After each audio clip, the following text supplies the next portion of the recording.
નબળી શરૂઆત પછી બજારમાં રિકવરીનો પ્રયાસ, નિફ્ટી 25,550ની નજીક ફ્લેટ, નિફ્ટી બેંકમાં થોડો ઘટાડો, મિડકેપ શેરો પણ નબળા પડ્યા, જ્યારે ઇન્ડિયા વિક્સ 3%થી વધુ વધ્યો. ઓટો, એફએમસીજી અને કન્ઝ્યુમર ડ્યુરેબલમાં ખરીદારી, ત્રણેય ઇન્ડેક્સ અડધાથી 1% જેટલા વધ્યા. નિફ્ટીના ટોપના લાભકર્તાઓમાં એમએનએમ અને નેસ્લે, અમુક મેટલ અને એનબીએફસીઝમાં ખરીદી સાથે, પરંતુ સરકારી બેંકોમાં દબાણ.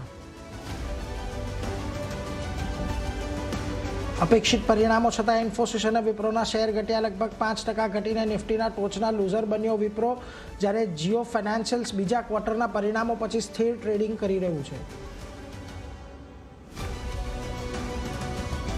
આજે આવશે રિલાયન્સ ઇન્ડસ્ટ્રીઝના પરિણામ. આવક આશરે 0.5% વધી 2,47,000 કરોડ શક્ય.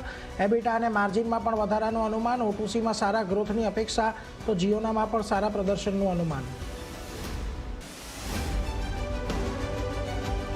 નવા મંત્રીમંડળમાં ઋષિકેશ પટેલ, હર્ષ સંઘવી અને પ્રફુલ્લ પાનસેરિયા થઈ શકે છે રિપીટ. 10 વાગ્યે નવા વરાયેલા મંત્રીઓની સીએમ સાથે મુલાકાત. આજે 11:30 વાગે થશે શપથ ગ્રહણ. અને આજે આવશે નિફ્ટીની કંપની JSW સ્ટીલના પરિણામ. ખોટની સાથે નફામાં આવવાનું અનુમાન. ત્યાં જ વાયદામાં ડિક્સન, પોલીકેબ, હેવેલ્સ સહિત 13 કંપનીઓના પરિણામ પર આજે રહેશે નજર.